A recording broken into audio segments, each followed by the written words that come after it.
And now from the WWSP 90 FM studios in Stevens Point, Wisconsin, here's Alex Strouf. Feeling good on a Thursday.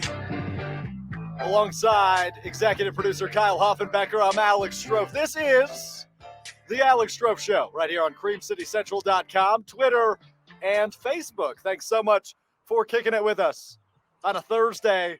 We're going to end the week, at least our week, on a high note. Big show ahead for you today.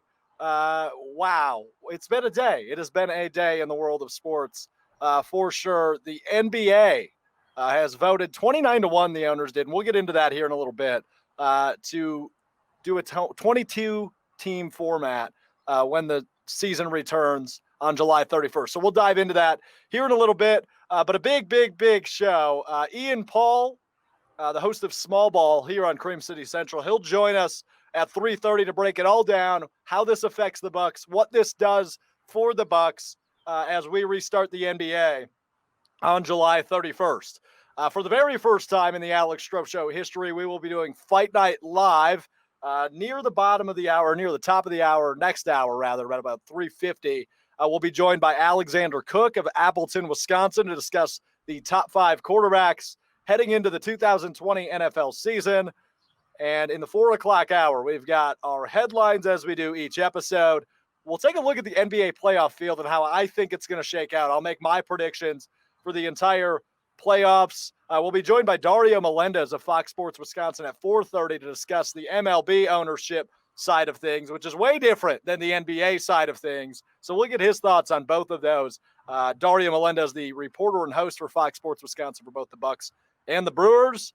And then we'll wrap it up, and we will wrap up the week. But we might as well introduce the birthday boy who's outside a day early before the birthday. Hi, Kyle. How is everything on your end, my friend? It is beautiful. The sun's shining. Very low humidity. I'm not a weatherman, but it feels good. You know, you got that smell of the freshly cut lawn. Oh yeah, it's a good day. Yeah, it's a great day. I've got the smell of old equipment and a musty back room, but here we are in Studio 3. Not good, man. Studio 3 here in Stevens Point, Wisconsin. Kyle, all the way in Green Bay, but we're making it work because that's what we do. A huge show today, Kyle. But Kyle, your birthday tomorrow. How you feeling to turn the big 2 out tomorrow? You're not a teenager anymore. I mean, it's felt like I've been a teenager for a long time. 20. I mean, there's not really much huge, things you can do differently from 19 to 20, at least legally. But I mean, turning 20, it's a new decade, and I was kind of thinking we were going to wait till the end of the show to do this, but I mean, top of the show ain't bad either. We'll do it at the end too. Okay, I'll break out the vocals later, but all right. We got to acknowledge it. Stay tuned for Alex Strouf's singing ensemble later in the show. Yes, I have an entire ensemble coming in. How'd you know? You ruined it for everybody. But a big show today nonetheless. So we are going to take our first time out. On the other side, we're doing all things NBA as the owners have voted 29-1 to restart the season, a 22-team format. I'll tell you why they didn't go the route of 16 and why I like this idea next. This is the Alex Strouf Show right here on Cream City Central. Welcome you back inside the Alex Strouf Show right here on Cream City Central. And boy, oh boy, has it been a big day in the association. We alluded to this a lot on Tuesday. You know, obviously we knew the vote was coming. We knew the plan was in place. A lot more structured, a lot better than what the MLB had in plan. And we took up way too much time on that hour 1 on Tuesday. So we'll wait until hour 2 today to jump into the MLB. But it looks like this, folks. The season is set to restart with 22, not 30 teams on July 31st. And it will feature 9 teams from the Eastern Conference and 13 teams from the West. So it's teams that are within striking distance, essentially, that are going to be playing this 22-team format. The regular season will continue. 8 games for each team. Now, the Bucks need to win, I think it's 2 games, and they clinch the 1 seed in the NBA in the Eastern Conference. They are 6.5 above the Raptors with 8 games left to play. So it's looking good for the Bucks. It is looking really, really good for the Bucks. And that leads me to today's Strouf Show Twitter question, which you can find at Cream City CTRAL on Twitter. What has this break done for the Bucks? Has it affected them a lot, a little, or not at all? I'm excited to see what all of you have to say, and we will read some of your tweets later in the show. So you can go find that at Cream City Central on Twitter. But overall, this is an interesting format, but almost unanimous for the right reasons, right? You want to feature every team that is within striking distance. And we know we had a little bit more than 8 games remaining had the regular season not been halted. But this is a good way to relieve what we have left and to dice out and hash out what we need to heading into the playoffs. So look, the NBA is doing something interesting on top of just the 8 games. So if you know, the Wizards are the one team in the Eastern Conference that is on the outside looking in. Whereas in the West, there's 5 teams on the outside looking in. So let's just focus on the East right now. The Wizards at 24-40 overall.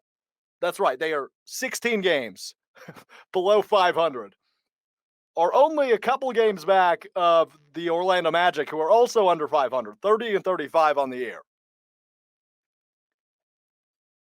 If Bradley Beal goes on a run, we want to see Bradley Beal against the Bucks. We don't want to see Evan Fournier against Giannis.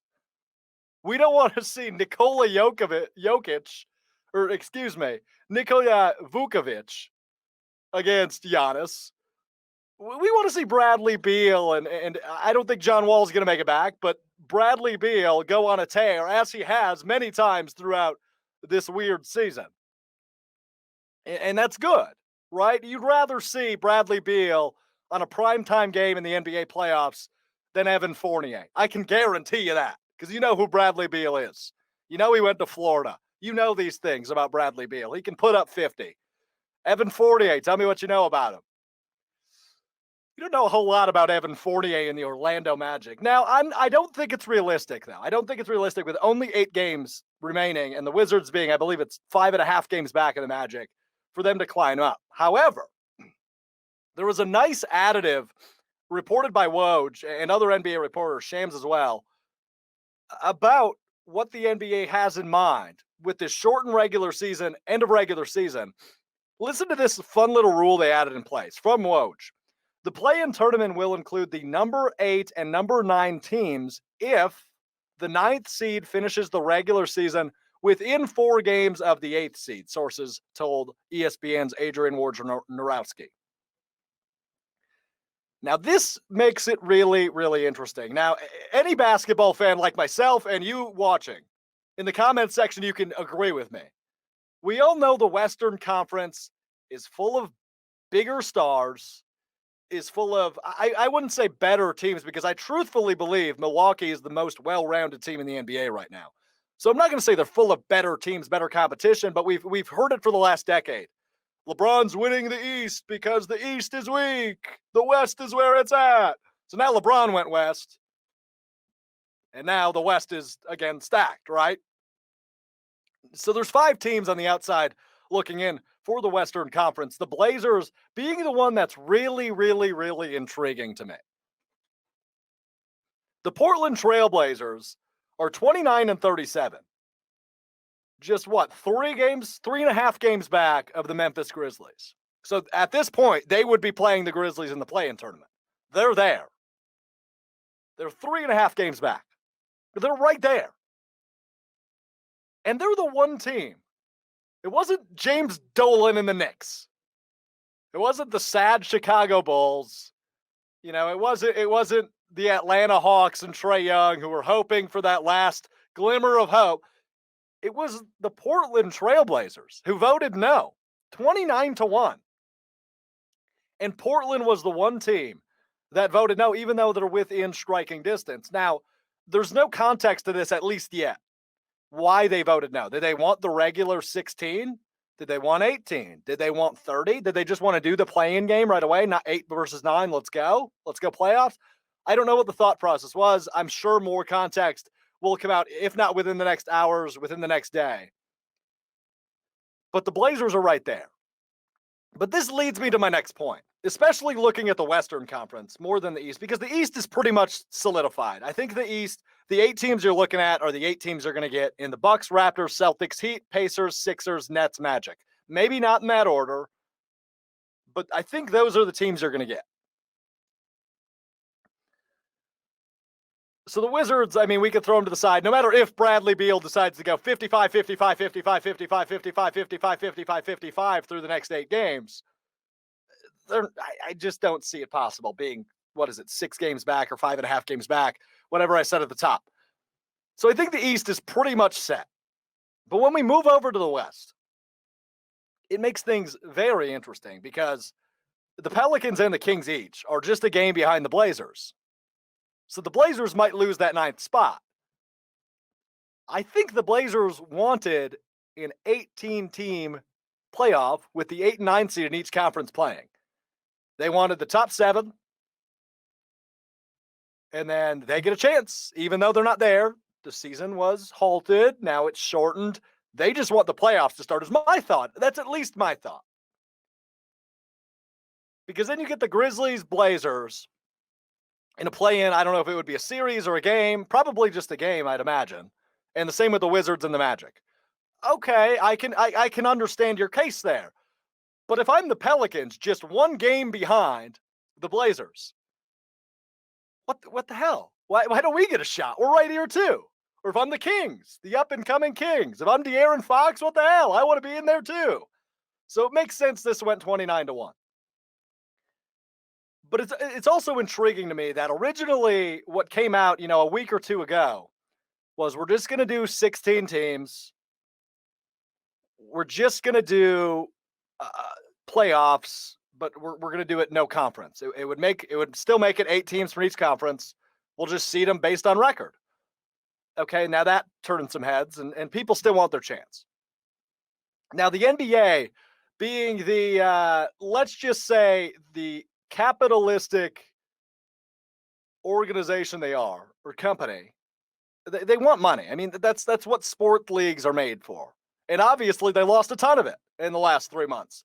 So what they're going to do is they're going to plaster, even though these teams might not make the playoffs, I guarantee you, these teams that are in the 9, 10, 11 seed in the West, like the Blazers, the Pelicans, and the Kings, they're the poster children. Because tell me who you would rather see in an NBA playoff series. And the comments are open. We'll pop some up if you have thoughts. Tell me who you would rather see against LeBron. Would you rather see Damian Lillard, who single-handedly dug a 6-foot grave for the Oklahoma City Thunder last year, as the great Brian Anderson yelled, "Oh my goodness, Damian Lillard just hit that shot"? Would you rather see Damian Lillard? Or would you rather see rookie Ja Morant? And I love Ja Morant. I think Ja Morant is the rookie of the year. But me personally, 10 times out of 10, I'm taking the veteran, Dalla Dame, who's a killer in the playoffs. And if you go a spot below there, you have the New Orleans Pelicans. I wonder what the NBA's reasoning for making sure the Pelicans still have a chance is. Let's think about that together, shall we? You want to see Zion Williamson. The NBA's poster boy, at least this year, the youngest generation star is Zion Williamson. So they want to plaster him everywhere. They want him in the playoffs.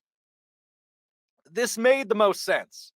And I like it. I like the 22 team opportunity that's presented here. I don't think the Wizards have a damn chance. I don't think the Spurs or the Suns have a damn chance in the Western Conference. I mean, the Suns are 13 games below 500. They're 26-39. And the Grizzlies are only a game under 500. So that's going to be a lot of ground to make up for the Suns, but you have to make it a nice number. So 22 is the number they decide on. I get it. But the NBA essentially wants to make one final push to let jersey sales of Zion Williamson and Damian Lillard top Nikola Vukovic, Evan Fournier, and Ja Morant. I mean, it's as simple as that. But I like it a lot. And I really especially like the detail that I keep talking about. The play-in tournament will include the number 8 and number 9 teams if the 9th seed finishes the regular season within 4 games of the 8th. Sources tell ESPN's Adrian Wojnarowski. A Blazers-Grizzlies series would be a lot of fun. Dame versus Ja Morant would be a lot of fun. But look, I mean, at the end of the day, you want the Blazers in over the Grizzlies. You probably want the Wizards in over the Magic, but that's just not going to happen with only 8 games. So looking ahead, there was a tweet that Cream City Central put out yesterday, and this is interesting to me. So the format of these next 8 games is going to be your schedule as is, and if a team, one of the 8 teams that isn't playing anymore, a la the Knicks, the Bulls, the Hawks, etc., if they are on your schedule, you just bounce to the next game. So unofficially, because this isn't confirmed yet, but unofficially, this will be the Bucks' next 8 games. So carry with me here. It'll be at the neutral site at Walt Disney World, where all these games will be played, multiple courts, like Summer League, which is going to be awesome in the regular season. I mean, we're going to have 11 a.m. games to make up in August. And it's not Summer League. These are incredibly meaningful games, which is the most exciting part about this. But the Bucks' next 8 games unofficially will look like this: Celtics, Heat, Grizzlies, Wizards, Rockets, Wizards, Mavericks, Raptors. Now, as I mentioned, they need to win 2 games and they clinch the 1 seed. They have the best record in the NBA, and that's clinched, or at least in the Eastern Conference. I guess the Lakers could still sneak up on them, but the Bucks need to beat the Celtics and the Heat, and it's over with. That's the 1 seed in the East. No more talking about it. But as you move along, you get a really good preview of what's going to come in the playoffs when they eventually start. The Celtics are the 3 seed right now as it stands, the Heat being the 4 seed. So potentially that could be your conference finals matchup in the Celtics and your second round matchup with the Heat. That's a preview right there. The Grizzlies you wouldn't see in the finals if you're the Bucks, but that's still a game. They're the 8th seed. It's probably a win. Then you have the Wizards, who we hope that's a win unless, as I mentioned, Bradley Beal decides to just go on a tear, which we know he can do. But I just don't think it'll be enough to get them there. By the time the Bucks play the Wizards, it might already be chalked up that the Wizards can't mathematically make it into the play-in game. Then the Rockets, which is an intriguing matchup for me, because the Rockets, as it stands right now, would face the Nuggets in the first round. And I think that's a series they can win. And then they go play the Jazz or the Thunder, another series they can win. And then it's one of the LA teams, more than likely, in the conference finals, if we do this bracket style like it's generally been done. Moving on, the Bucks would have the Wizards again. Again, probably an easy win. And again, it should already be said and done there that the Bucks are the 1 seed in the East. Mavericks and Raptors is how they finish it out. Now, that Raptors game, incredibly important, especially for the momentum purposes. But we'll worry about that down the line when this becomes unofficially official. Again, I want to direct you to the Cream City Central Twitter. If you haven't already, today's Alex Strouf Show Twitter poll is the following: how much will the delay in play affect the Bucks when NBA play resumes? 25% say a lot, and that could be a good way or a bad way. I assume a good way.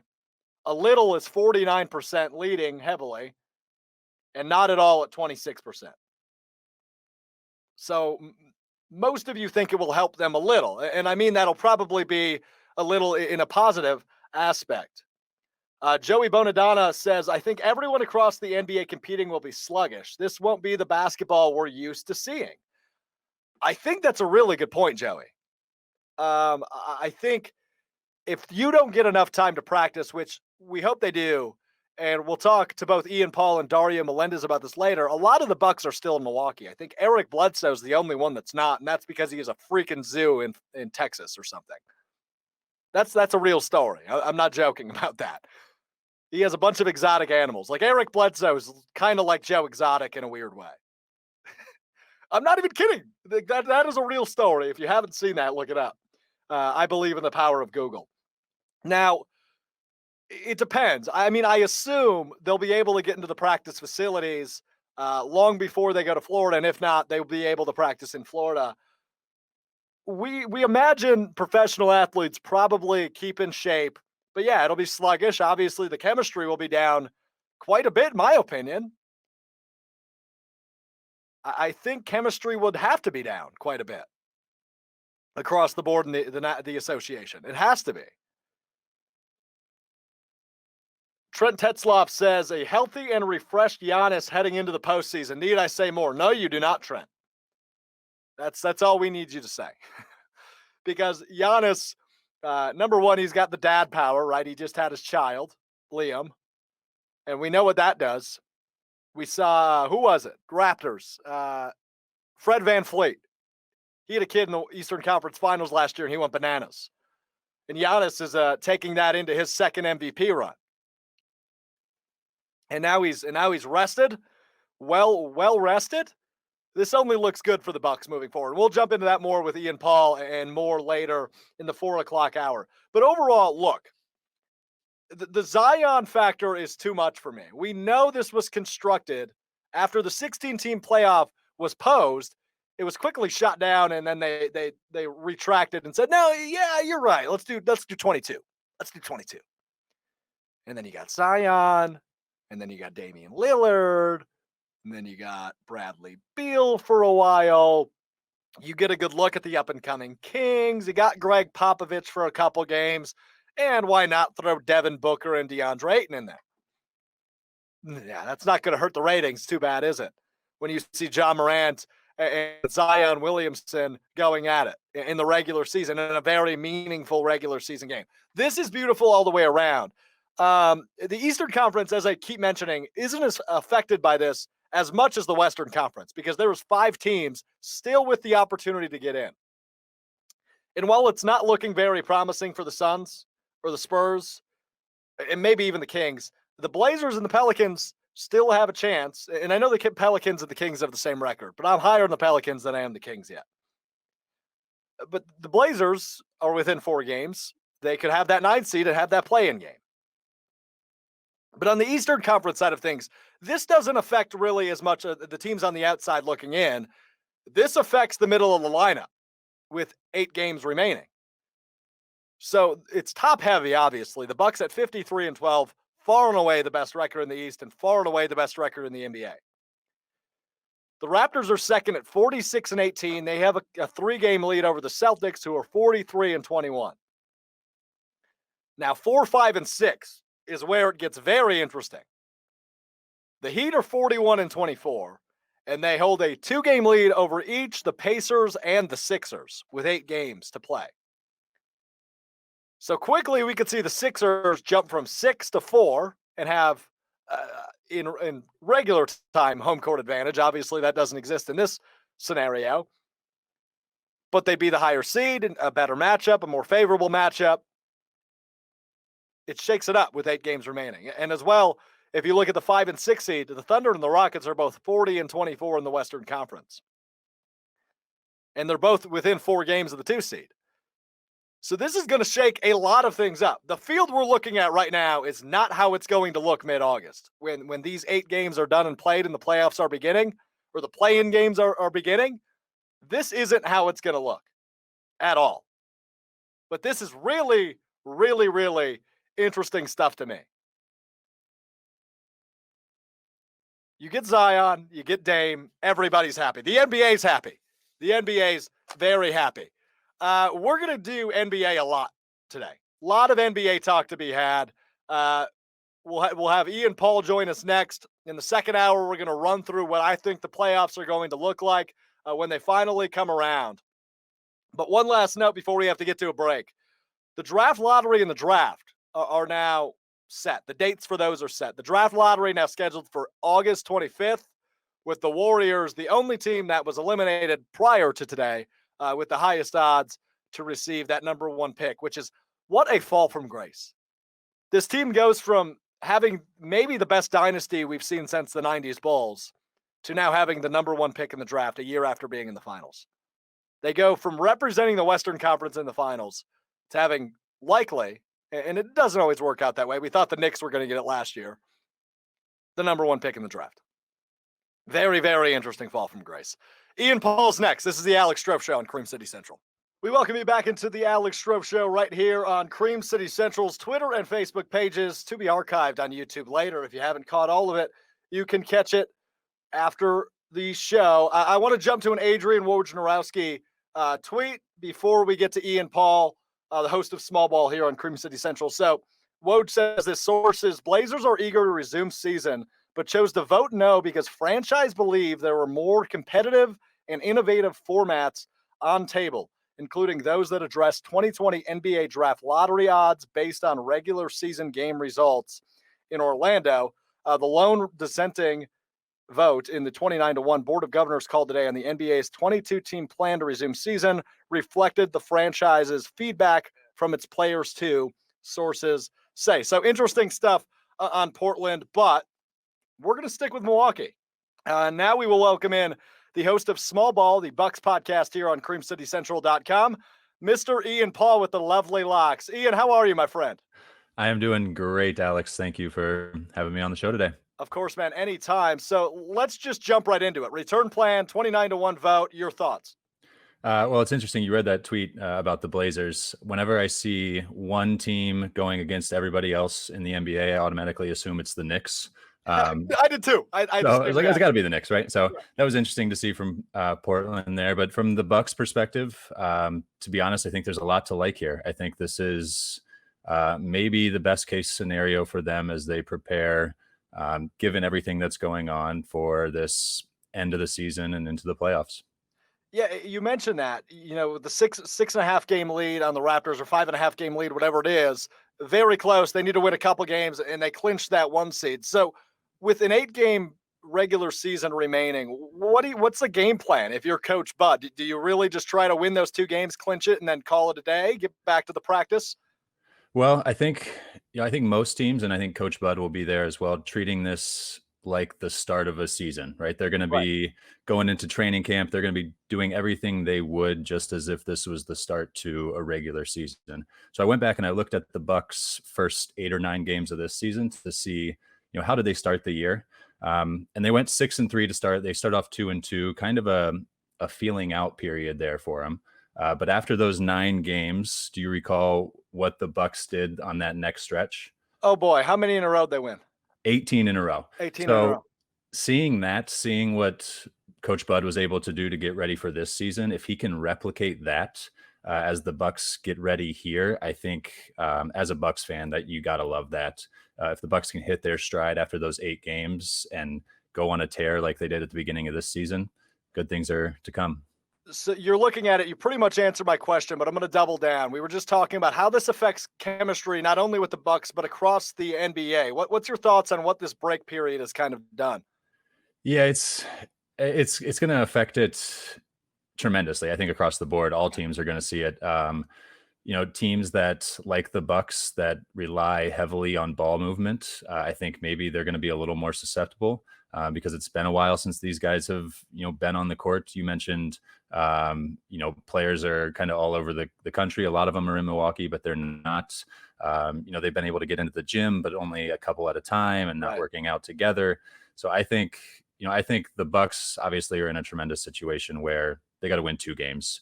They got 2 games against the Wizards, the Grizzlies. They're going to be able to get those 2 games easily.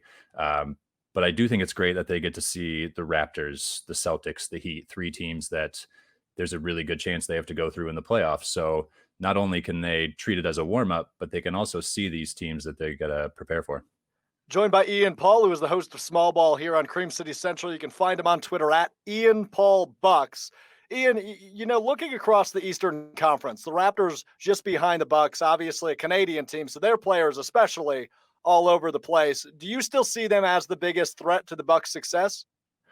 Them along with the Heat, honestly, are the 2 teams that I think the Bucks should be the most wary of. The Raptors, obviously, they proved last year they are an incredibly well-coached team. Nick Nurse has proven time and time again that he can adapt his game plan and figure out a game plan to stop Giannis and the Bucks. Obviously, they don't have Kawhi Leonard, but seeing what guys like Pascal Siakam have done this year to step up in his absence, you gotta watch out for the Raptors. And then looking at the Heat, to me, they're a team that I think can match the Bucks on the hunger level. I think that's going to be a big factor here when teams don't have the fans there to kind of feed off of. You think of guys like Russell Westbrook, who is so much better when the crowd is in his face, either positively or negatively.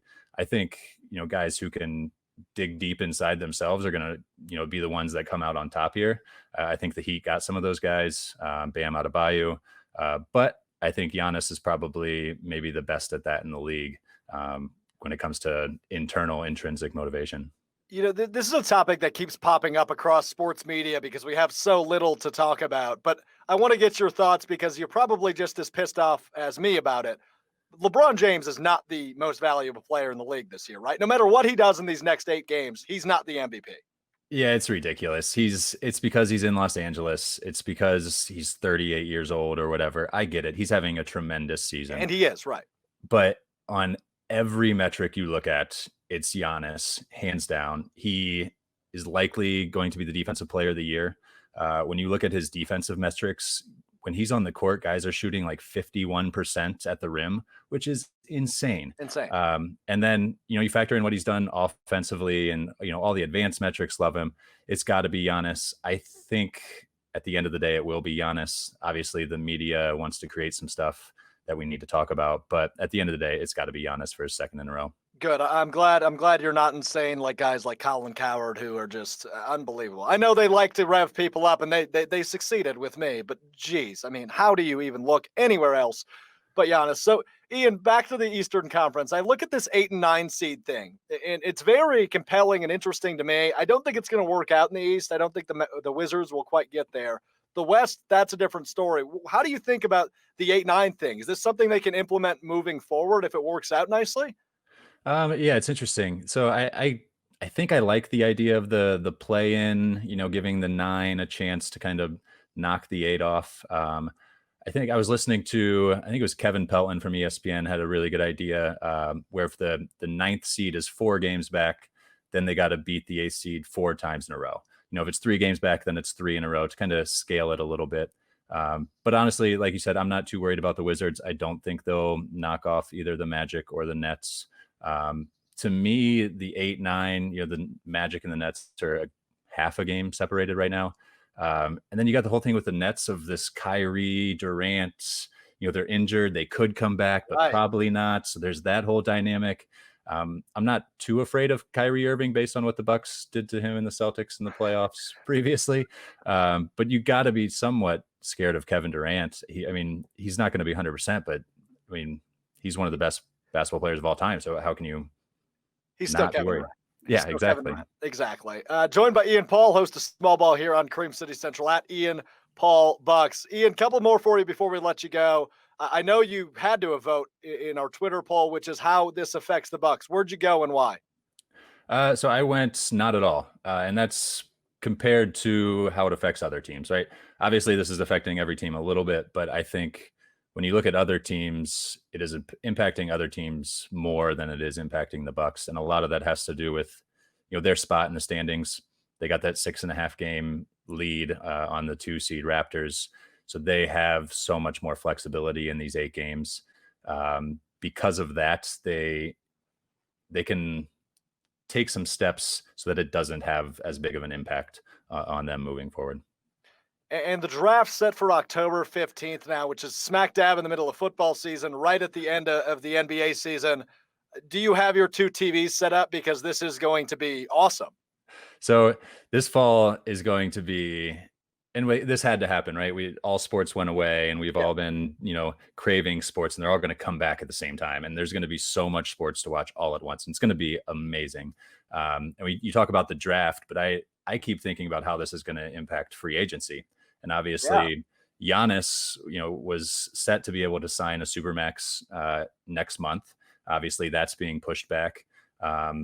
You look at the salary cap, the implications of this on the salary cap, that's going to affect what he can earn potentially in the future. So I look at this and I can't help but, think about what does this do to Giannis as he gets prepared to make a really big decision this offseason. Yeah, now that you bring it up, I might as well ask about it because 2021 is when he's set to be a free agent, but he can sign that Supermax. As you mentioned, grab your crystal ball. What do you think is going to happen with Giannis? So my gut, and I've been, the last few episodes on Small Ball, I've been talking to fans and writers of different teams who've kind of gone through this with their superstars. I talked to some Cavs writers about LeBron and, went to Curry and tried to get an idea for what's going to happen. And after all of that, I think because of this situation, I think it's more and more likely that he signs something like a 2+1, where he signs, the 2 guaranteed with the 1 player option. Yeah. I think it's got to be tough for him with all this uncertainty, what's going to happen to the cap, to sign a supermax, because I think he would rather wait a couple years, push it down the road a little bit until things settle down, and then sign that supermax that will get him as much money as possible. Not only do you have glorious locks, you have a glorious, glorious mind. We appreciate you, Ian, and we'll have you back soon. All right, man? Appreciate your time. Thank you. Absolutely. The hair, the quarantine hair is definitely going strong. Yeah, I need a damn haircut too, but we'll get there eventually. Thanks again, Ian. That's Ian Paul, host of Small Ball, right here on Cream City Central, at Ian Paul Bucks on Twitter. Great stuff from him. Go shoot him a follow, because Small Ball, one of my favorite podcasts, my favorite Bucks podcast in the world. And no, that's not biased. It's because listen to his voice. I mean, he's just tremendous, and he knows exactly what he's talking about all the damn time. We're going to take a quick timeout. On the other side, it's about to get spicy up in here. I know it's been the couple warmest days in the state of Wisconsin. It's about to get real hot. We're doing Fight Night next. Top 5 quarterbacks of the 2020 NFL season. Alexander Cook joins me next. This is the Alex Strouf Show, right here on Cream City Central. New faces, new debates, every single week. He's not great. He's had 10 good games right before you put the title great on him. It's time for Fight Night with Alex Strouf. It is indeed time for Fight Night right here on the Alex Strouf Show. Big debate this week, because this could go so many ways. Top 5 quarterbacks entering the 2020 National Football League season. And I'm just going to bring in my guest this week. It is an alum of the place I'm sitting in right here at the University of Wisconsin-Stevens Point. From Appleton, Wisconsin, Alexander Cook. How are you, Alex? I'm doing good, Alex. How are you? All good on my end, man. So let's jump right into it. We asked the top 5 quarterbacks of the 2020 season. You and I agreed on the top 3, Mahomes, Jackson, Wilson. Talk about your 4 and 5 pick for me. Well, here's why I have it 4. I am actually disappointed in you, and here's why. I cannot believe that you left Aaron Rodgers out of the top 5. The reason why I say that is because with essentially nobody outside of Devontae Adams, he still was able to put up 4,000 yards, still was able to put up 26 touchdowns, still was able to have only 4 interceptions. His second leading receiver was his running back, Aaron Jones. By the way, his third leading receiver, Jimmy Graham, is no longer on the team, so he's had to rely on Alan Lazard, an injured Marquez Valdez-Scantling, no Equanimeous St. Brown. I mean, the weapons that he was working with were essentially non-existent. I mean, I can't believe that you, a Wisconsinite, is leaving Aaron Rodgers out of the top 5. Really, it's mind-boggling to me. Look, Alex, you just made my case for me. He doesn't have weapons. Who's he going to throw to? He's got Devontae, obviously, but they didn't draft a wide receiver. They drafted a running back in A.J. Dillon, who I think is going to be a workhorse. But look, Aaron Rodgers doesn't have the weapons he needs. Do I think the Packers can still make a run like they did last year? Yes, I do, 100%. But I just don't think he fits in above a guy like Drew Brees, who I have at 4. And I know you're going to give me scorched hell for this. Dak Prescott at 5. The debate is not whether Dak Prescott is a top 5 quarterback. The debate is whether Dak Prescott is a top 10 quarterback. Get that right for a second here. At number 5, I have Carson Wentz. Yeah. Let me explain something to you. Yeah. Unlike Rodgers, all of Wentz's weapons were hurt last year. Alshon Jeffrey was out for 6 games. Don't give me Nelson Occasional Hands Aguilar, for crying out loud. I mean, he was dropping passes left and right. Yes, he was. This J.J. Arcega-Whiteside was a rookie. He was thrown to Greg Ward, who was a college quarterback at Houston. Boston Scott, who I didn't even hear of until he appeared on Monday night against the Giants. And I believe in that specific game, they were down to 2 receivers. If one more receiver was out, they would have had to put in 40-year-old Josh McCown, who's been in the league for 20 years as a backup quarterback, into the game at wide receiver. That is how thin they was. So let's think about this. Alshon Jeffrey's coming back healthy. Deshaun Jackson was only in 3 games last season, and 2 of those he was hurt in. The only game that he appeared in was against Washington, and he had over 100 receiving yards and 2 touchdowns. He's coming back. They did draft Jalen Reagor out of TCU, which I thought was I thought it was a little bit of a reach at 21, but I thought it was a good pick nonetheless. And look, I love Drew Brees. I think Drew Brees is one of the most underappreciated quarterbacks in NFL history. I really, really do. But he played in 11 games, and I know that he was hurt. Don't get me wrong. He didn't even throw for 3,000 yards last season. How can you expect him to go and throw for 4,000 yards when he didn't even throw 3,000 in 11 games last season? That's because he was injured for 6. I mean, Teddy Bridgewater went on a tear, and now he's got the starting job in Carolina, and they still won 5 of those games, if I'm not mistaken. Look, you can't bring up Drew Brees' stats as a fair point from last year. He was hurt. If he gets hurt again, then maybe you can make that case. But look, the Saints run the NFC South until Tom Brady tells me otherwise. It's as simple as that. The Saints run the South. And I'll go to Prescott right away because you made your Wentz case. So you can laugh as much as you want, Alex. I know you're not the only one laughing at me. Look, you bring up all the weapons that Philadelphia added. This is a make or break year for Dallas. I look at the situation Dak Prescott's been placed in.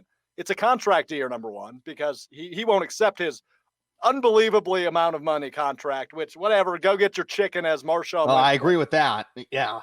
But look, Mike McCarthy loves to throw the football.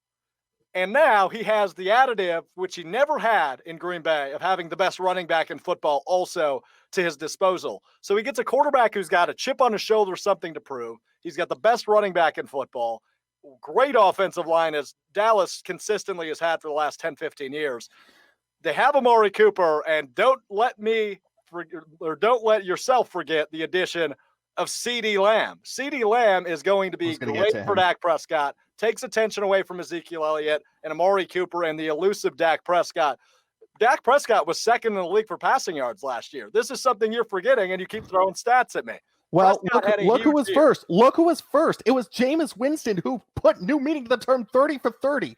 I mean, we're really going to go ahead and predicate that. Now let me get to Prescott. I do agree with you that this is a make or break year. No question about it. No question about it. I do think that the addition of CeeDee Lamb helps, but he needs to have an immediate impact because Jason Witten is no longer there. Randall Cobb went to Houston, so he did lose a couple of key weapons. Yeah. And even though I was a Mike McCarthy fan, I defended him till the death when he was fired in Green Bay. I have to look at the fact that even though he didn't have the running game in Green Bay, I think that Dallas could be a run-first offense because you're going to have to run the ball with Ezekiel Elliott constantly. And Tony Pollard was a very, very nice complimentary back for most of the season last year. I think that he was a good fit. But the reason why I say that is because I don't know if Prescott I don't know if you can run an offense through him. I really, really don't. I think that he's a good leader. I really, really think he is. I would love to have him as a leader on my football team. But you need to run the offense through Ezekiel Elliott if you are going to make some noise and win that division and potentially contend for a Super Bowl. Now I like Amari Cooper. I don't think he should have gotten $100 million. Don't get me wrong, but I like him. But he was non-existent on the road this past season. Michael Gallup emerged as a good deep threat. I just think that Prescott needs to show to me that Mike McCarthy can run the offense through him, and he also needs to show me production in the postseason. That's all. You've done your research. This is Alex Cook from Appleton, Wisconsin, here on Fight Night on the Alex Strouf Show. He's kicking my butt. I'll openly admit that. Look, but Prescott, I love that situation for him, and I can't make much more of a case than that, Alex. I mean, you've really disputed my points beautifully. Let's look at our top 3 again. I think you had them in the same order as me, if I'm not mistaken, Mahomes, Jackson, Wilson, or did you flip-flop Mahomes and Jackson? Oh, no, I am Mahomes and Jackson at number 3.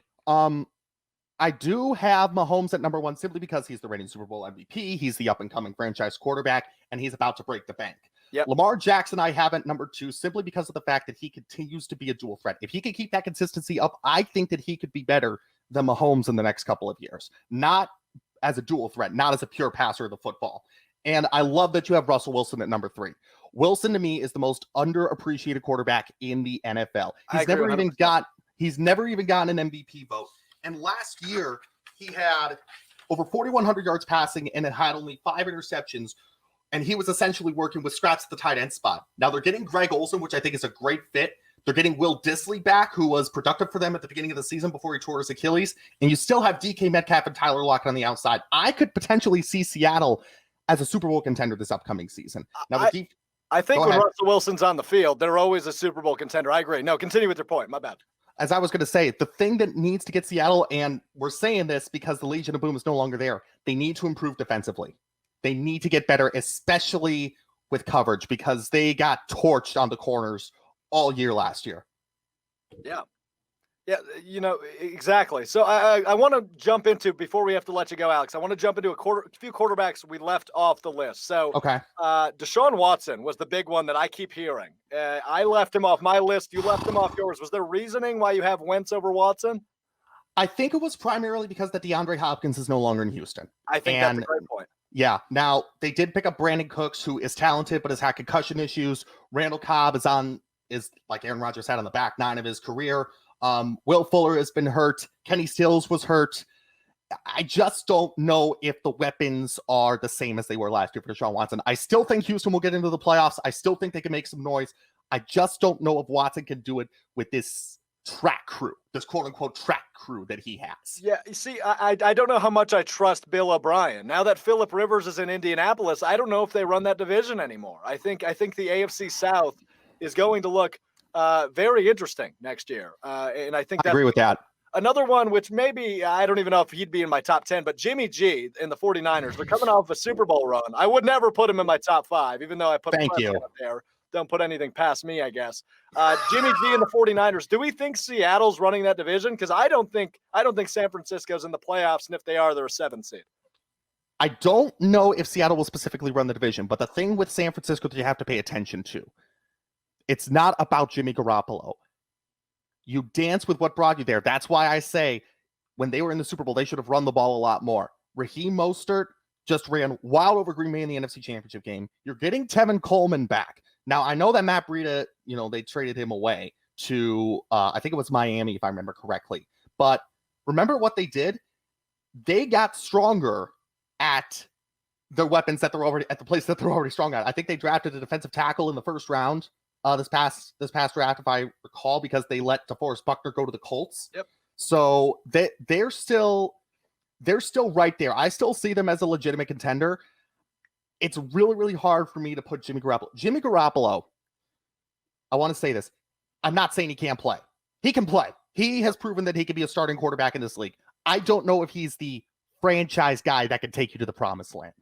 That's what I'm saying. I think that's a great argument. I think I agree with you 100% because right. He's handsome. He's got a great IQ. He looks like a quarterback, right? But yes. Is he really an MVP caliber player? Absolutely not. At least not at this point in his career out of Eastern Illinois. All right, Alex, I'm going to give you one final chance. Why is your top 5 better than mine?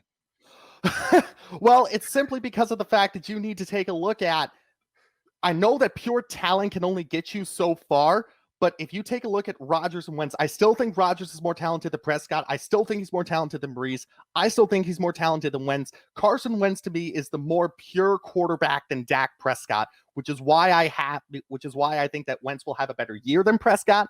I also believe that Wentz will take the Eagles. Ready for this? I believe that they have the potential to go to the Super Bowl this year. Woo! That's how high I am on Carson Wentz. I think that he can do it. He's got to prove to me, though, that he can do it in the postseason, because the only postseason game that he appeared in was last year, and he went 1 for 3 for 4 yards before being knocked out with a concussion. I think they're that talented. Producer Kyle's in my ear right now yelling, hot take alert, hot take alert. Yeah, that's exactly true. Look, I'm not high on Philly at all, and not even close to as high on Philly as you are. I'm higher on Dallas. I think Dallas wins the NFC East finally under Mike McCarthy's direction. I think Dak Prescott might take that Aaron Rodgers-like step. I'm not saying he becomes Aaron Rodgers. Aaron Rodgers may be the most talented quarterback we've ever seen in football outside of the new number 1 on both of our lists, Patrick Mahomes. Agreed. I'm huge. I'm huge on Breeze. I'm huge on New Orleans. As I said, I think they run the NFC South. And Dak Prescott, I think this is the year where he turns into, maybe he's a mid-tier quarterback to, oh my goodness, he's capable of that. And I think with the pieces he has around him, this is the year he takes the step. Alexander Cook of Appleton, thank you so much, my friend, for jumping on with us. Thank you, Alex. and that is Fight Night. That was a fun one. Holy smokes, was that good. Before we get to the top of the hour and have to take a break, I'll ask Kyle to jump in here for me, with me rather, for the last 2 minutes of the hour. What'd you think? A lot of hot takes. Let me go through the couple that I heard. First of all, Eagles Super Bowl. Not happening, right? Not happening. No. I mean, I give Alex a lot of credit for. I mean, he made his point. He did his research, man. He came in here firing. Good. I still I can't get over Prescott at 5. I can't. I'm looking at a guy like Deshaun Watson. I know he brought up a good point about him losing guys.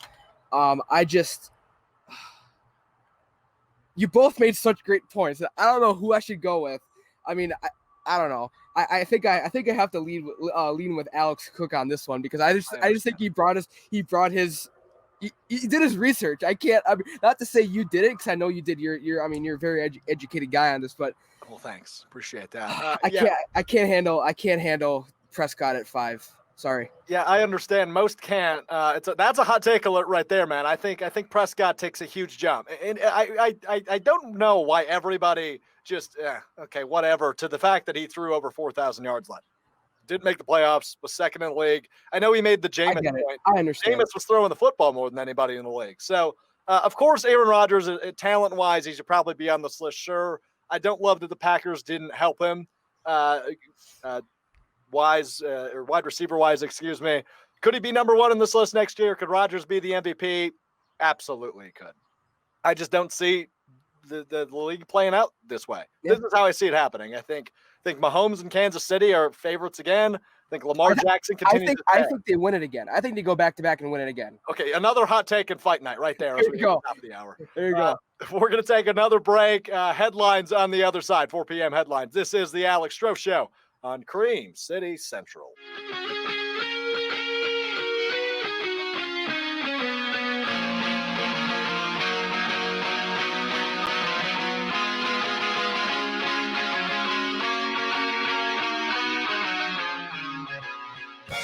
Rolling right into hour number 2 here on the Alex Strouf Show, presented by Cream City Central. Connect with the show using that hashtag right underneath me, hashtag Strouf Show. You can find us on all social platforms at Cream City Central, live every Tuesday and Thursday, 3 to 5 p.m. So we got another hour here left in the week, and we'll lead it off with some 4 p.m. headlines. Kyle with the news. So hot off the press during the commercial break. Oh, boy. We heard, and I mean, we've had multiple, minor league system teams possibly canceling their seasons. Yeah.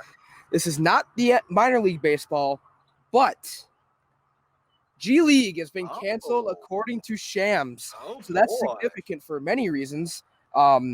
Wisconsin Herd were the best team in the G League. They were in first place, if I'm not mistaken. Yeah. I was at one of their very last games playing Grand Rapids Drive. And I mean, they look good. They were primed to win the G League this year. So, I mean, very surprising news, but I mean, what can you say? A lot of these minor league system teams, they feed off of broadcasting, and, what are you going to do? Yeah, see, I was actually going to disagree with that. I'm not surprised this happened because, right, how do you value this next to the NBA? Do you move all your G League players to one location? How do you do it? Not shocking to me, but with the announcement today of the NBA coming back, I think this puts at least a little bit of a damper on things. So that's interesting. I did not see that. Yeah, it just came in when we were on commercial. So well, that's fair. That's the definition of breaking news. So I mean, there you go. Good. And these next couple stories kind of, I guess 2 out of the 3 kind of intertwine together. Yeah. As we've all, learned about George Floyd, and we talked about him on Tuesday's show. Many fans were kind of, Packers fans were kind of, why aren't the Packers making a statement? What are they doing? These other teams have made a statement across all sports leagues, and the Packers were silent for the most part on Tuesday and Wednesday. Yep. Well, this morning, the Packers posted a very emotional video in response to the George Floyd death. We're going to play it in just a few moments for you. But if you haven't seen it, you're going to see it right now. But if you have seen it, I encourage you to watch it again because, it is just, it hits home. It's awesome. It hits home on so many levels. So I'm going to play that right now, and we will get right back to it.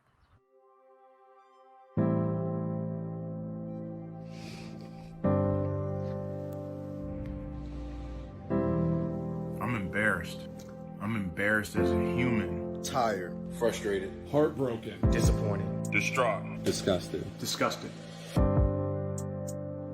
The inhumane murder of George Floyd has become a far too common image in America. We're here today to say no more. No more.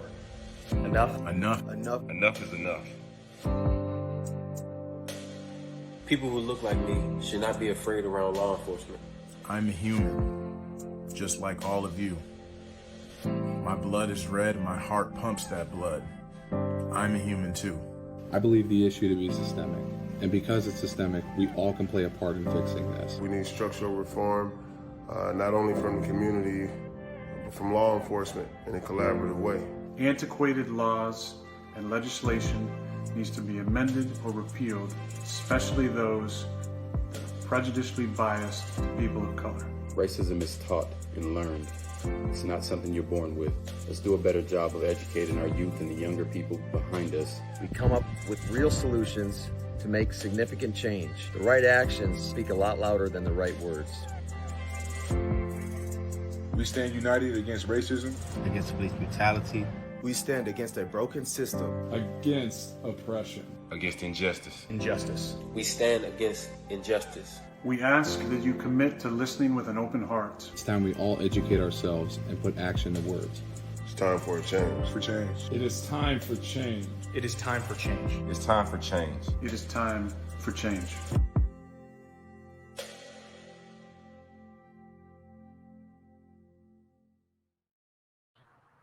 So, I mean, very, very powerful stuff there. And Alex, I want to get your thoughts on that as we roll on.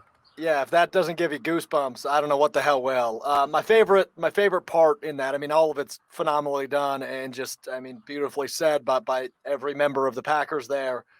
We ask that you commit to listening with an open heart. It's time we all educate ourselves and put actions to words. It's time for a change. And I couldn't put it any better myself. I mean, that is just beautifully, beautifully put by the Packers there. And that was what I woke up to this morning. And it was goosebumps then, goosebumps now, and ultimately something that you don't often see from a professional team. And I think, if I'm not mistaken, the Packers are the first to do something quite like this, where several of their players coming together and the head coach to speak out on everything that's going on. So that is awesome. That is no better word. Awesome.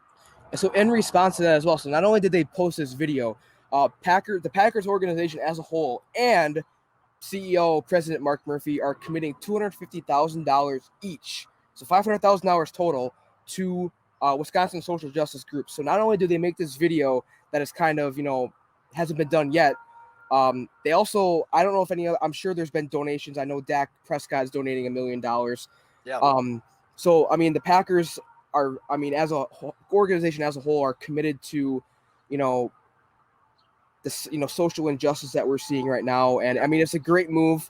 I mean, it's not just a PR move. I mean, there's huge implications with this. And I mean, it is, like you said, it's time to, kind of rethink our thought process as we move forward with, as we go on. Really well said. Yeah. That statement that Mark Murphy released in conjunction, if you will, with the $250,000 donation, just a small sliver of the statement. We condemn the systematic racism that has existed forever in this country. We stand with those raising their voices, protesting the injustices, and demanding change. Just a small statement from Mark Murphy. So just again, I'll repeat myself, essentially beautifully done and greatly done by the Green Bay Packers. So then kind of also, I make sure to get these headlines all kind of, wrapped up into one. There you go. Yeah, you're doing a good job. There you go. So there's been some controversy with Saints quarterback Drew Brees going on. What he said yesterday on, I believe it was with Yahoo, what he said there. And we've all heard that. I'm not going to go into what he said specifically. I'm going to kind of reference his Instagram post he made earlier today, kind of taking back what he said, and as well as current and past teammates speaking out for and against what he has said. Yeah. Few come to mind who were for it were former Saints wide receiver Joe Horn, who mentioned some stuff yesterday, and then Demario Davis on CNN this morning, also not necessarily for him, but kind of understanding his thought process more than anything. Yeah, and I think ultimately, I don't want to dive too much into this because it is a very heavy subject. But obviously, we know what Drew Brees has done in the past. We know he is a good man and a good leader. I don't believe any of the claims that he's a racist or he should be canceled because strictly that's just not the case. Obviously, what he said yesterday missed the point, and he then admitted that. So, obviously, he's trying to educate himself, like I think all of us are, especially like you and I, white people. We're trying to do our best. So to educate ourselves and really try to make a change that obviously the Packers video alluded to. So, I mean, you referenced Joe Horn yesterday. He let out a statement into Mario Davis this morning. If you haven't seen those, I recommend going to find those after we're off the air here, and just take in this situation because it is an interesting one and obviously an important one. Yep. So moving on, some big news as far as the NFL getting back in season. A big hurdle reached today as the coaching staffs for all 32 teams are now allowed. This doesn't mean they will be, but they are now allowed to enter team facilities starting tomorrow. That's courtesy of Ian Rappaport from NFL Network. Yeah, this is big because obviously we have no idea what the hell is going to go on with training camp. We talked a lot about that on Tuesday. We don't know what it's going to look like. Is it going to be just private sessions, as the Packers obviously do a lot, but a lot of their practices are public with the bike riding. And I can already tell you that's not going to happen this year. There's going to be no bike riding. There probably won't be public training camp. And as sad as that is, because it is the tradition in Green Bay where I grew up, and obviously you did as well. It sucks, but that's the life we're living, obviously, with COVID-19's impact. But this is a big step, as exactly as you said, a big step as we continue to move forward and try to let the show go on in the NFL. Nothing has really been derailed heavily for the NFL. The draft went on virtually as scheduled, and things are still looking up. Obviously, no OTAs or rookie camp in early June, which would be happening right now as we speak. But other than that, no huge changes to the NFL schedule, which is very interesting. And then this also just coming hot off the press a couple minutes ago, as you were speaking, I was making the little lower third for this. A couple days ago, we were supposed to have audio from David Bakhtiari and Christian Kirksey with media availability. That was postponed because of the George Floyd stuff. But tomorrow, head coach Matt LaFleur will speak with the media at 1:30 Central Time. This is according to our favorite The Athletic reporter, Matt Steinman, who was also on the podcast on the show on Tuesday. Yeah. He reports that LaFleur will be with the media via a Zoom call at 1:30 tomorrow. So we'll have audio from that on Tuesday then. So we'll see what LaFleur has to say. I imagine a lot of what he'll have to say will be regarding, obviously, what the Packers have been posting all day today, and that's in regards to George Floyd death, among others. So we'll see what he has to say. We'll have sound from that on Tuesday. So we'll see. That's good to know. Interesting. So those are the headlines. I mean, I only scheduled 3, but he got a little bit more in there. Yeah, so I got about 5 then, I think. There you go. I mean, a little bit of, they must have, Packers and G League must have known we were doing our 4 p.m. headlines. Apparently, man. Figured time to get out and give us some hashtag content. Hashtag content. Indeed. Thanks, Kyle. That's Kyle Hoffenbecker, executive producer here for the show with the news. Now, wow, we've been flying through, only about 45 minutes left in the show. Thanks again to Ian Paul and Alex Cook for joining me in the first hour. That was a fun first hour, man. It flew by. But now I want to jump into, before we get to Dario Melendez here in about 15 minutes of Fox Sports Wisconsin, I want to get into what I think the playoffs will look like. We have 8 games for the NBA, that is. We have 8 games of the regular season still going to be played. And then it'll shake out how that will look. So we'll have the 8-9 matchup. I know we will in the Western Conference. I don't think we will. Strongly do not think there will be an 8-9 matchup in the Eastern Conference. I think the 8 teams you see, Bucks, Raptors, Celtics, Heat, Pacers, Sixers, Nets, Magic, are the teams you'll see, maybe not in that order in the East. In the Western Conference, this is where things get a little tricky. I think the team that voted no today is going to be a playoff team. I think the Blazers get in. And they're within striking distance. They'll probably remain the 9 seed. But they will get that play-in game opportunity against the Grizzlies. I think it'll happen, and I think they'll win. So I think we're going to get CJ McCollum and Damian Lillard in the playoffs. and that brings them against the Lakers, who I think hangs on to the 1 seed. Lakers in 5, probably. Clippers, probably the Mavericks stick at 7. So I'm going to go Clippers in that series, but I think Luka puts on. I'll make that go 6 games. Now this 3-6-4-5 matchup is going to be all wonky. So hang with me here. I think the Nuggets will hang on to the 3 seed, but I think the Jazz fall from 4 to 6. So I think it'll be Nuggets Jazz in the first round, and I will go with the Nuggets to advance, making the Thunder and the Rockets the 4 and 5 seed respectively. I think the Thunder just hang above them for the time being, but the Rockets will move on. So in the West, I have the Lakers, the Clippers, the Nuggets, and the Rockets moving on, making the Lakers and the Rockets matching up in the second round. Give me the Lakers, and then it's Clippers-Nuggets. Give me the Clippers. Both of those series go to 5. I don't think they go much further past that. Lakers-Clippers are my Western Conference Finals. Let's move to the East. So Bucks definitely hang on to the 1 seed. I think the Magic stay at 8. Bucks sweep them. Raptors will stay at 2. Nets will stay at 7. I think that's another sweep. I don't think it's close. Raptors in 4. This is where things in the East get wonky as well. I think it looks like this. I think Celtics hang on to the 3 seed, but I think the Pacers fall to 6. Give me the Celtics in 6. And then we have the Heat and the Sixers 4 and 5 respectively. I think that's how that will look. And I'll take the Heat. I think the Heat, as Ian Paul said earlier in the show, the Heat are geared up and ready to make a run, and I think they will do just that. So I will take the Heat. So we have then Bucks, Raptors, Celtics, Heat remaining. Bucks and Heat is a very interesting series, man. And I can't pick against the Bucks, but I think that goes 7 or 6 at least. I think that is a hell of a series between the Bucks and the Heat. Shall we get that in August? But I will go with the Bucks in 6, maybe 7. That's a tough one, but I think the Bucks prevail nonetheless. Raptors Celtics, always a good series whenever it happens, but I don't think Kemba Walker's Kyrie Irving. And even though the Raptors don't have Kawhi, the Raptors are still by far the second best team in the Eastern Conference. I think they win that one in 6 as well. So we have Bucks, Raptors, Lakers, Clippers. The 4 best records in the NBA are who I have in the conference finals, respectively. Nothing sexy about my picks. It's clearly just the best 4 teams in basketball, in my opinion. I think there's a clear separation once you drop below that 44 win mark as it stands. I think Lakers, Clippers is your Western Conference Finals. I think Bucks, Raptors in a rematch from last year is your Eastern Conference Finals. Let's start with the Western Conference. Lakers, Clippers has been good every time they've played, but the team with the better record has not looked better than the team with the worst record. I will take the Clippers in 7 in the Western Conference Finals.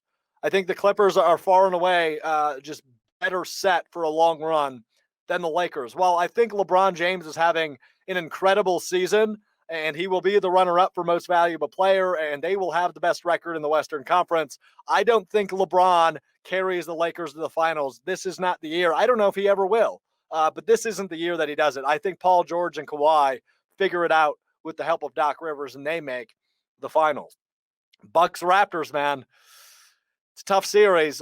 Nick Nurse versus Bud, both in their second season, both in their second straight Eastern Conference Finals. I think the other team wins this one in 7. I'll go with the Bucks. So Bucks Clippers is who I have in the finals, and boy, would that be fun. Kawhi and Giannis yet again. And unfortunately, I think I'd have to pick Kawhi to win that one again. Though I think the Bucks are geared up and look like they could easily win the finals. With this break, I think it throws a lot of things for a loop. So I'm going to go with the Clippers to win the NBA Finals in 6 games. I think it's going to be a very good finals, but I think it only goes 6. So I will take the Clippers as your 2020 NBA champion, just given the circumstances right now. But I like the Blazers a lot. Maybe to pull that first round upset, we almost saw the Clippers do that last year as the 8th seed. I think the Blazers and the Lakers would be a heck of a series. There's a lot of good options, man. I miss playoff basketball so much. Kyle, how about you hop back on here? Tell me how stupid I am for picking the Clippers over the Bucks. Oh, he's my bad. Never mind. He's doing producer stuff. He can't do that. So look, I think the Bucks with the best record in the NBA, they have to make it. this is a year where they have to make it, right? With this much separation between the Bucks and the rest of the Eastern Conference, this would have to be a year where it's either a make or break.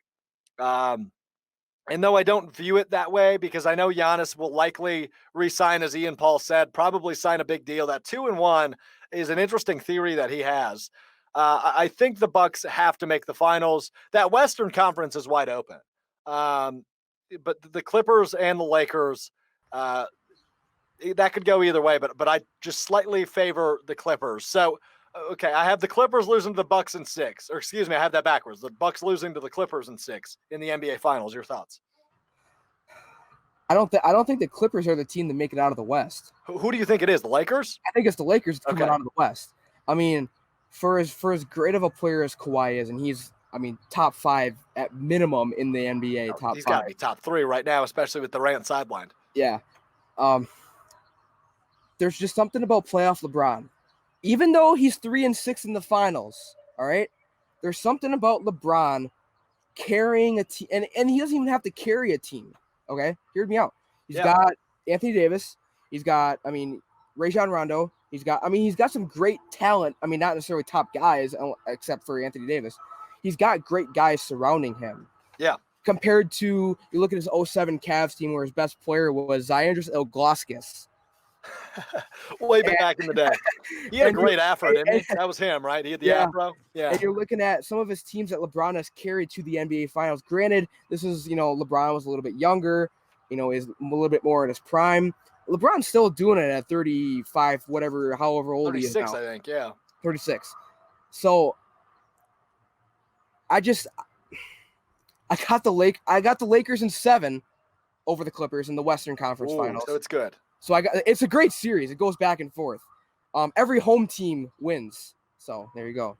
Yeah, because we have home court advantage in these playoffs, don't we? Look, I think I like the Bucks matchup with the Lakers much better than I do with the Clippers. Yeah. I think they stand much more of a chance against Lakers. I think everybody wants to see LeBron and Giannis. Kind of like I don't want to say passing off the torch, because I don't think we're at that point yet, but pretty close. I mean, I would say passing. If he wins, I mean, as he should, if he does win his second straight MVP, that will be very, very intriguing. But I don't know, who is the next in line. Is it Luka? Is it Giannis? Is it Zion? My Bucks fandom tells me Giannis. Luka's a great option. If you're looking even farther down the road, you're looking at guys like Zion, Trae Young. Another guy had him at John Morant. You're looking at guys potentially down the line. I'm not talking, I mean, this is, 10 years down the road. But I mean, if I were to guess right now, a little bit biased opinion, the next guy in line is Giannis. However, Luka's out there. Fair enough. Even Kawhi. I mean, Kawhi's still got years left on him. So he does, but yeah. I think look, he's already, especially with that shot he hit with Toronto to end that series against the Sixers, and then obviously winning the title last year.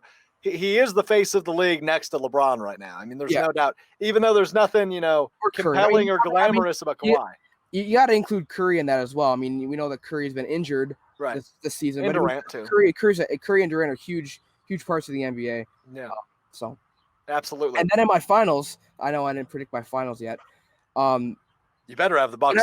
Whenever the Bucks win or in any series, and I've predicted this across the board, even when the Bucks played the Pistons in the first round last year, it's always harkens back to Brandon Jennings. It's always Bucks and 6. Bucks and 6. Everything, no matter who they're playing, it's Bucks and 6. I had predicted how are the Bucks going to beat the Pistons in the first round last year? Bucks and 6. Celtics, Bucks and 6. Raptors, Bucks and 6. It's the same thing this year. If they play the Wizards or they play the Magic, it's Bucks and 6 in the first round. Nope. If they play the Celtics or the Heat, I know. The Heat, maybe. 6.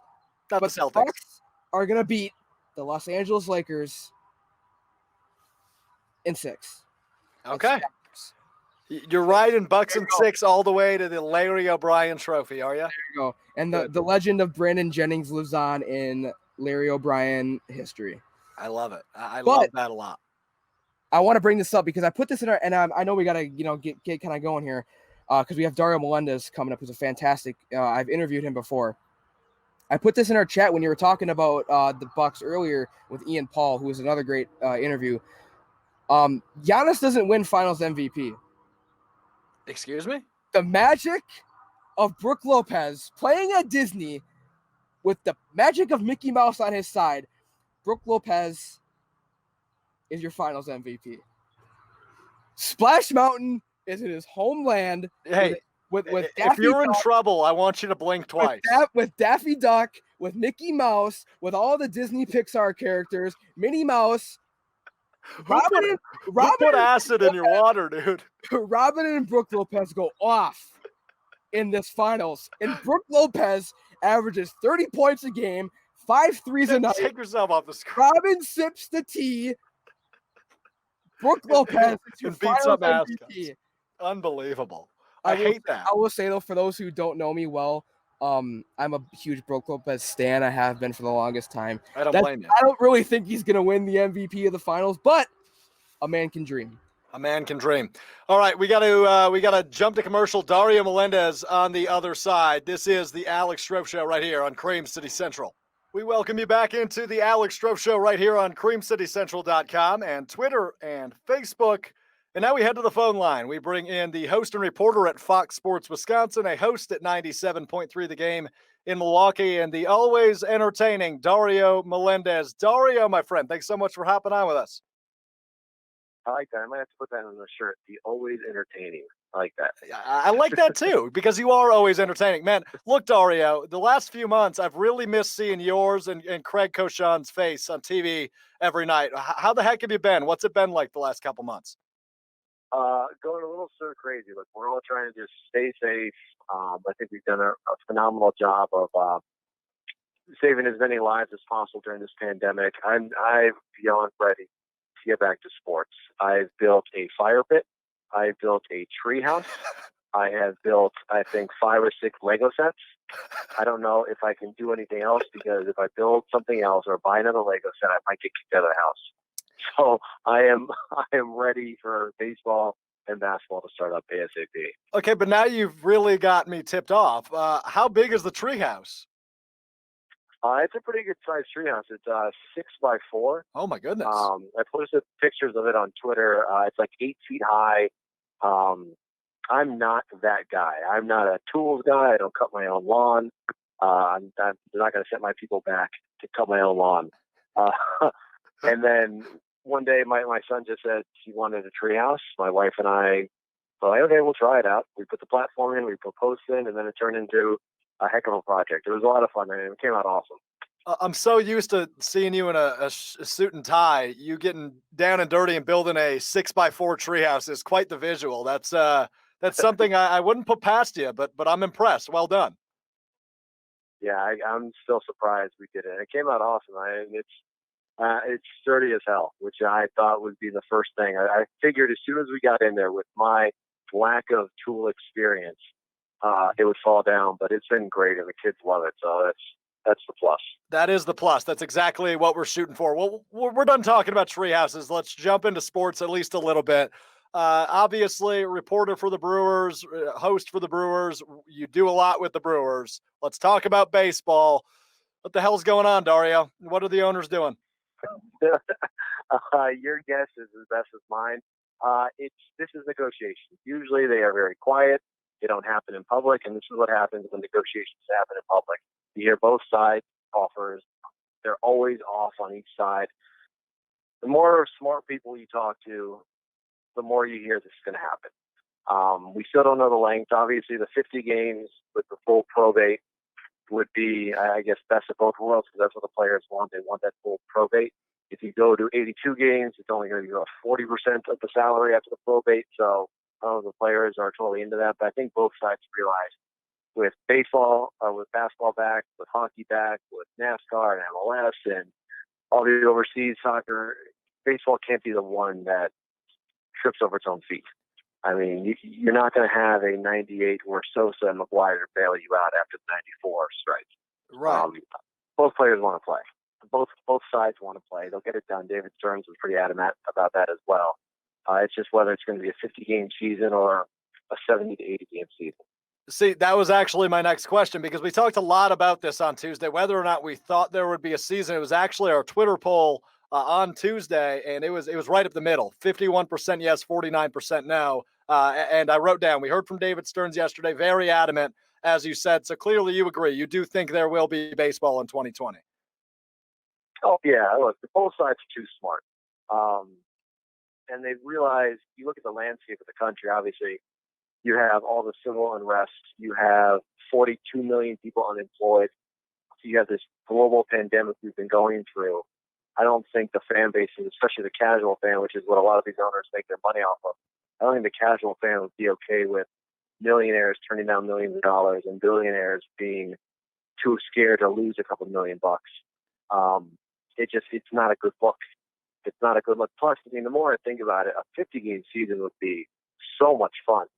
I always say baseball players don't really look at the season until September.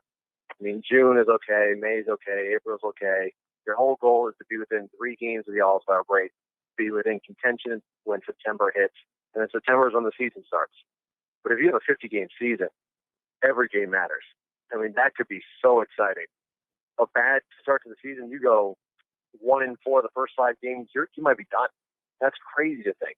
So I think it'd be a lot of fun. So you're a fan of that. So I was on the exact opposite side of you on Tuesday when we were breaking this down. If you have a slow start, exactly, it's pretty much over. And the Dodgers, who, in my opinion, the best team in the NL, they typically get off to a relatively slow start and then they put on the gas. So it would be weird. But you are a fan of the 50-game season. That's intriguing to me. It would be a lot of fun. Huge fan, because again, it puts emphasis on early season games. And look, you're right. Look at the Nationals last year. They sucked in the beginning of the year. In a 50-game season, there's no room for sucking ever. The Brewers the last 2 years have gotten off to blazing starts. Then they play below 500 baseball from about June to September, and then rosters expand, and Craig Counsell turns into Thanos and just can take everything he wants and ruin all of baseball by playing a game that people don't like and just winning like crazy. You're going to get that this entire September. It's going to be expanded rosters. There's going to be a 20-man taxi squad. You're going to have 50 games of September like baseball, and the Brewers are built for this. So if you're a Brewers fan, hell yeah, you love the 50-game season because it plays right into what David Stearns and Craig Counsell have built here in Milwaukee. We're joined by Dario Melendez here on the Alex Strouf Show. You can find him on Twitter at Dario_Melendez. Now, switching gears, Dario, we heard from the NBA earlier today, and it's all over the place, but I'm a really big fan, right? Only 9 teams in the Eastern Conference representing 13 in the West, but you have that nice little 8-9 opportunity. Were you able to read into it a bit? And if so, what are your thoughts on the NBA's comeback plan? I think it's great. I think it's smart that they finally got a plan together. The 22 teams, I think, a little too much. It should have been just the 16 playoff teams. But if you look at the West, the reason you have 13 teams coming from the West is because of one of the teams that's now 3.5 games back at the Grizzlies. That's the Pelicans. Why the Pelicans? Well, they have a guy named Zion Williams. And they are going to try to do anything they can do to get Zion into the playoffs. So the first round, you have LeBron versus Zion. It would be compelling. It'd be fun, but there's no need for it. It is what it is. The Wizards would have to do something miraculous to unseat either the Nets or the Magic, but I don't see that happening. What I'm most intrigued about is how the Bucks treat it. I mean, their Magic number's 2. So a win by them and a loss by the Raptors, and they have that top spot in the East, which is all that matters because there's really no home court advantage. So how do they treat this? I mean, you can't treat it like a regular preseason because you have to get stretched out. You know your bench shortens a little bit. Last year, Budenholzer didn't shorten his bench, and it might have cost him a little bit in the Eastern Conference Finals. Yeah. You would expect him to shorten the bench a little bit more this time around. So that means Giannis going from, 29, 30 minutes, which he usually plays, to 35 to 37 minutes. So even though you don't want to play him a lot, you're going to have to play him a lot to get him the game shape. So that's what I'm most intrigued about, how the Bucks, who really have nothing to play for in those 8 regular season games, are going to handle Giannis and Middleton and Brook Lopez's minutes. You have to imagine that they'd almost treat it as a warm-up, right? You know, the Magic numbers 2, and they play the Wizards twice. So it almost seems like it's impossible not to get 2 wins. And they almost have to treat it as a warm-up as they head toward the postseason, right? That seems like the no-brainer. Yeah, I mean, again, you think it would be easy, but if this was a preseason game, yeah, you get the rust off, you pay 25 minutes to get in, get out. But this is regular season games tuning up for postseason. And Giannis, I mean, he's played, 35 minutes a few times this year, and he's not used to it. And you're going to ask him to do that for 3 months now. So, yeah, you want to treat it kind of like a warm-up, get some of the rust off, get guys in, get guys out, get some, minutes for the guys at the end of the bench. But at the end of the day, you have to make sure Middleton has his legs for a long run. You have to make sure Giannis and Bledsoe and Lopez have their legs, and that's something that they haven't really done the last 2 seasons. I mean, they haven't been stretched out because the bench has been so good. It's been a weapon, which has been great during the regular season. It showed that last year in the postseason. I mean, probably wasn't the best thing having some of those back end of the bench guys playing. You're going to need Giannis to play big minutes, which means you're going to have to use those 8 regular season games as a way to get him set up to play those big minutes. Great insight, Dario. We appreciate it. I called you the always entertaining Dario Melendez at the top, and you spoke with my producer, Kyle Hoffenbecker, a couple of years ago for a piece on Cream City Central. And one of the things that was brought up was zip tie cufflinks, and your obviously being a former college athlete, your belief in superstition. So how superstitious are you exactly? And during this quarantine period, have you had any superstitious, actions? It's funny. I always say I'm not superstitious. I fall into a routine, but I'm without a doubt superstitious. Michael Press used to say that. I mean, again, I wore the zip tie cufflinks for 15 days in a row because the Brewers just kept winning. And I wasn't going to be the guy that made them lose. I haven't had anything right now, but I guarantee when the playoffs start for the Bucks, those bad boys, those zip tie cufflinks are coming back out because if it worked for the Brewers, I'm pretty sure it can work for the Bucks. And they'll need all the help they can get as they will likely see Nick Nurse and the Raptors again in the Eastern Conference Finals. Shall they get there? Dario Melendez of Fox Sports Wisconsin joining us at Dario_Melendez on Twitter. Last one for you, Dario, before we let you hit it. You played college football at Sacred Heart, and you did a piece that I dug up on YouTube with the Milwaukee Mustangs, I don't know, probably about 10 years ago. When's the last time you were out there playing football? And I need to know if you've still got it. Oh, man. I'm like so I played flag football in one of the Milwaukee rec leagues last year, and I was MVP. I mean, it's not even fair. I mean, so I still got it. When I was at ESPN, the coolest thing about being at ESPN is that they have intramural sports.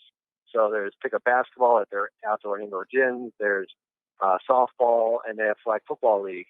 And I was the Heisman Trophy winner, the one and only year I played in the flag football league. The Heisman Trophy. I mean, I could still ball a little bit as long as you don't hit me and touch me and just let me throw the ball. See, I was just going to ask if we could get Gutekunst on the phone because Rodgers could use you in the slot, I think. Oh, I'm right there, man. I can get off the press. I used to always tell people it would really, really upset me when a DB or a linebacker would press me because if you watch my film, I could always get off a press. So I would make up in my head that they were insulting me. I'm like, you must be crazy if you think you're going to press me.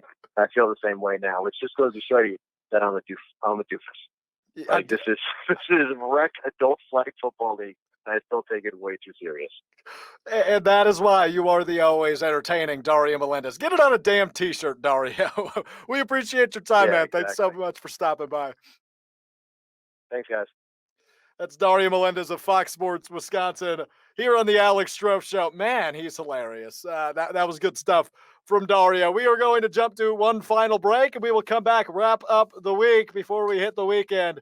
This is the Alex Strouf Show right here on Cream City Central. Back in the Alex Strouf Show here on Cream City Central. I'm Alex Strouf alongside my good friend, executive producer Kyle Hoffenbecker, who's been running the dials all week for us.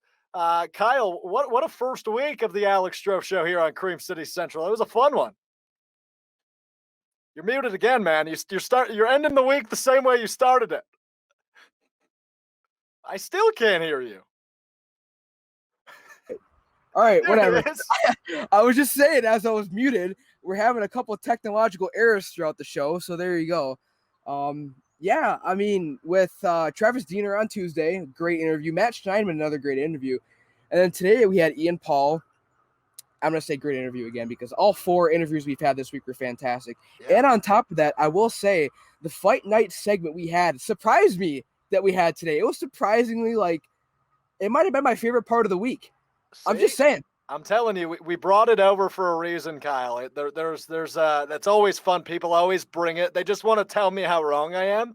And I give you one opportunity a week to come on camera with me and tell me how much of a stupid idiot I am. And clearly, Alex Cook seized the day there, man. He did not let that opportunity pass him by. No, he proved you to be a stupid idiot, I guess. Yeah, man, that's exactly what I am. Dak Prescott at 5? Are you kidding me? I'm glad you didn't tell Matt Schneidman or Dario Melendez that I had Dak Prescott as my 5th best quarterback in 2020 because both of them might have screen punched me in the face. I mean, I did send Dario our stream to the podcast before the show started, so maybe he did watch and see. So maybe he did. I sure hope not. But seriously, yes. Again, Travis Diener, Matt Schneidman, Ian Paul, Dario Melendez is the superstar lineup of Mount Rushmore, a Mount Rushmore lineup of guests in the first week of the show. So big thanks to all 4 of them. Another big thanks to Alex Cook for joining us for Fight Night today. Man, this was a really, really, really fun week, and it just absolutely flew by. Before we go on, we do have a little bit of a bumper with Travis Diener. If you did miss the interview on Tuesday, you can watch the full interview on YouTube. You totally forgot about it, didn't you? I didn't write it down. I have it sitting here in my queue right here, ready to go. Well, this was the quote of the week, in my opinion. Outside of maybe Dario might have topped him, but we don't have that audio ready to go. So, in my opinion, this was our quote of the week from Travis Diener on Tuesday. You're still playing, and you mentioned, maybe not, but your college teammate Dwayne Wade is not. I want a quote out of you. You could take him one-on-one, right? Oh, geez, I don't know about that. How about Novak? Depends what kind of shape he's in. Steve? Yeah. Yeah, I would smoke Steve. Steve, I can take.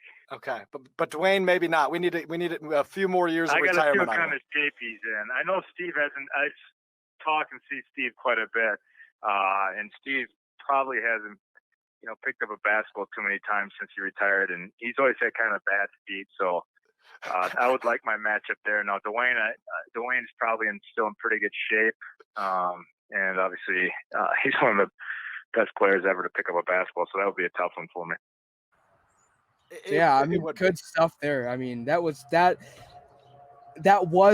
quotes of the week, but then Dario came in, had the very last interview of the week, and he hit a grand slam, walk-off grand slam.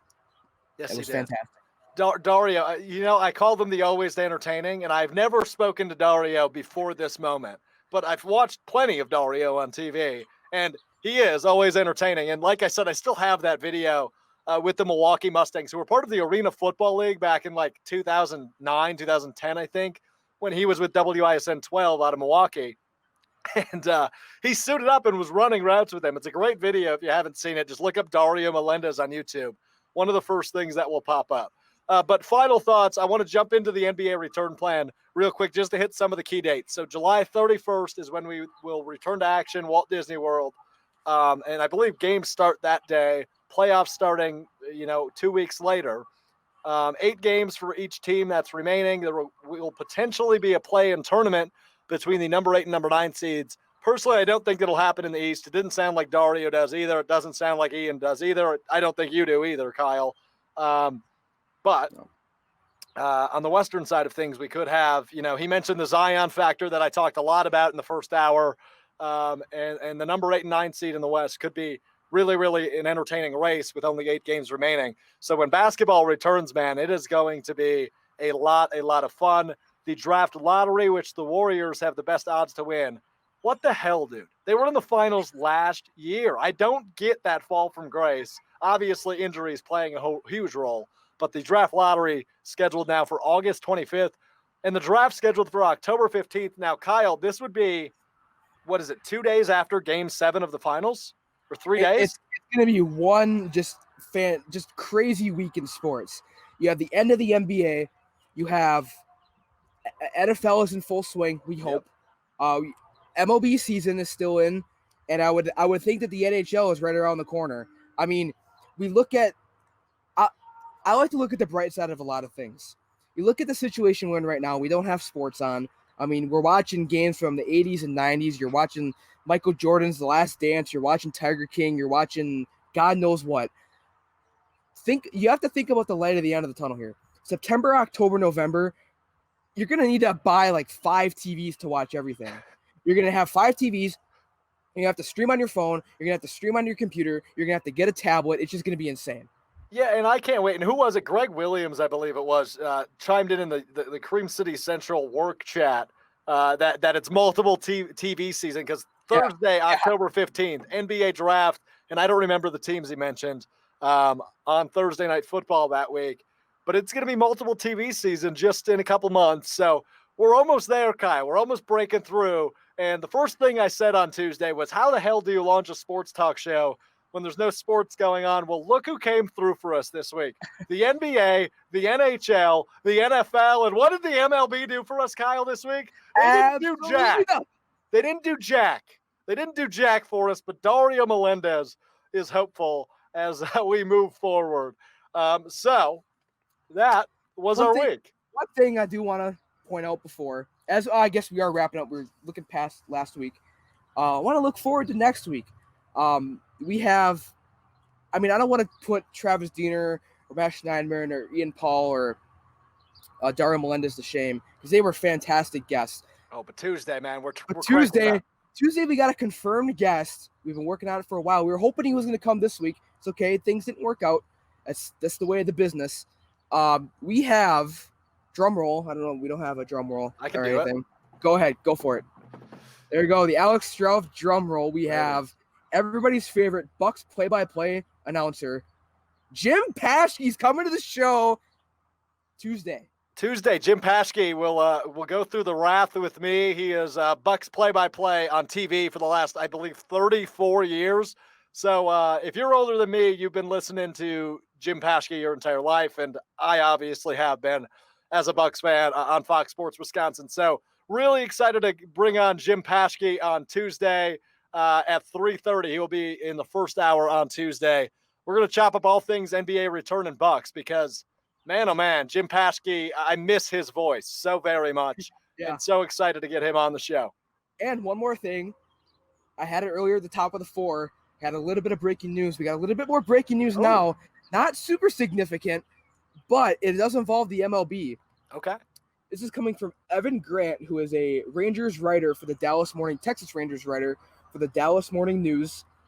Sources indicate the MLB is inclined to allow Texas-based teams to play with fans in the stands. Not sure how much, but fans in the stands are a possibility for those teams in Texas, which include the Houston Astros and the Texas Rangers. So that's great news, obviously, because the Astros can then officially get booed at home, which would be great for everybody involved in baseball. They can drown out the trash can sounds again too. So. Yeah, there you go. Yeah, they can continue to bang on their trash cans with the fans distracting the batter a little bit more. No, but so what does this mean? So what is the MLB looking at? Do they want to do pod cities like the NHL? Or are they going to go to one central location like the NBA? It sounds like last I learned that they're going to do home.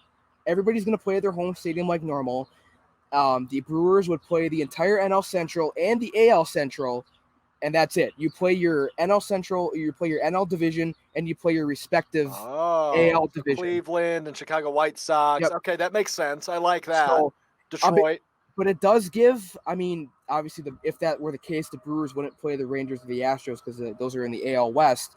But it does allow a little bit of a competitive advantage for those teams over teams like the Dodgers and the Angels and the Giants, who they will play if that's under that format. So it is very significant news. Not sure how accurate. It comes from a reliable source, but not sure how much steam is there with the news. But I did want to bring that up before we wrap up here today. Yeah, that's super interesting. So we will see. I guess we'll probably have more info by Tuesday. If Milwaukee can have fans, obviously maybe not by Tuesday, we'll know that. But I'm intrigued to see how this is all going to go. And for guys like Dario, who we just had on, what's it going to look like for him? Is he going to have to host from – can he host from Miller Park? Can he report from Miller Park? Or is he going to have to be, at the FSW headquarters trying to watch remotely? So it's going to be, as he does with the Bucks, obviously. But it's going to be interesting to see how that all works itself out. But before we call it quits here on the Alex Strouf Show, change the background for me, Kyle, please. Oh yeah. All right. Hold on. We kind of teased it. We teased it at the beginning of the show. for the people that are left, it is in fact your birthday tomorrow. My birthday. So, how about that? As I promised. Happy birthday to you. Happy birthday to you. Happy birthday to your executive producer, Kyle Hoffenbecker. Happy birthday to you. Oh, man. Happy birthday, Kyle. I'm glad we don't do the show on Fridays so you can go do whatever you got to do tomorrow. But thank you for all you do, my friend. Very appreciative of you. And I hope you enjoy the big 2-0. The big 2-0. Yeah. You're old. I mean, halfway to 40, I guess. There you go, man. You've already reached your peak. But that will do it. That will do it for this Thursday's edition of the Alex Strouf Show here on Cream City Central. Thanks so much for hanging out with us all week. We'll be back same time, same place on Tuesday, 3 p.m. Central, 4 p.m. Eastern, and we go 2 hours each Tuesday and Thursday. For Kyle Hoffenbecker, for Dario Melendez, Ian Paul, and Alex Cook, my name is Alex Strouf. This has been the Alex Strouf Show, presented by Cream City Central.